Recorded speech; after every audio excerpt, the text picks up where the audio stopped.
விகேடி தமிழ் வாணி தொலைக்காட்சி ஊடாக இணைந்து கொண்டிருக்கிறேன். வணக்கம். எங்களோட புலம்பெயர் நாட்டில் வாழ்கிற ஈழத்து தமிழ் உறவுகளே, எல்லாருக்கும் வணக்கத்தை தெரிவித்து கொள்கிறேன்.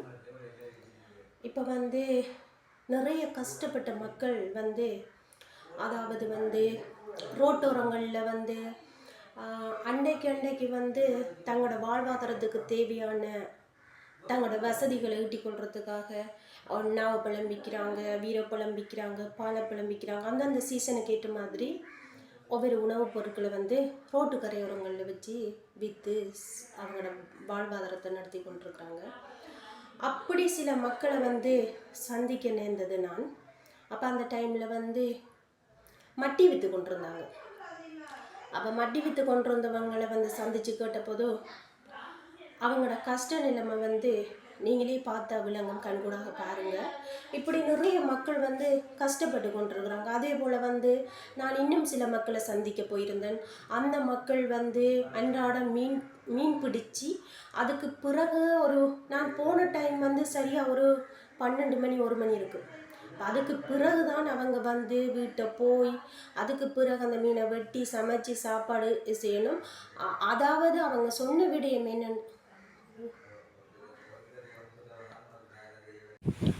அம்மா நாங்கள் விகேடி தமிழ் வன்னி தொலைக்காட்சியிலேருந்து வாரோம்.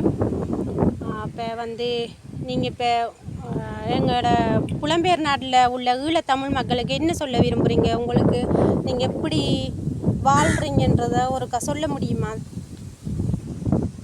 அம்மா உங்களை தான் என்ன பேசுகிறீங்க? இல்லை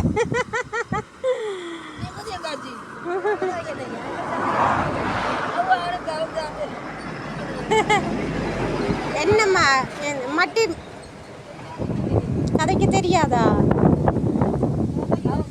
இப்போ காலையிலேருந்து நீங்கள் எவ்வளவு நேரமா இடத்துல இந்த ரோட்டோரத்தில் இருந்து இதை வியாபாரம் பண்ணுறதுக்கு இருக்கிறீங்கம்மா?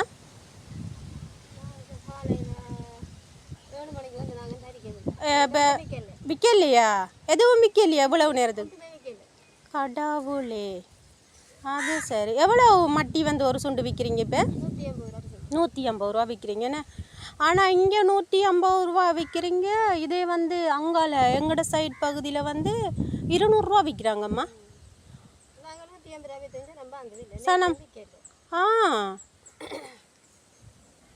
ரெண்டு பேருக்குமே விற்கலையா? 2 பேருக்குமே விற்கல. விடிய 7 மணிலேருந்து இருக்கிறீங்கண்ணே.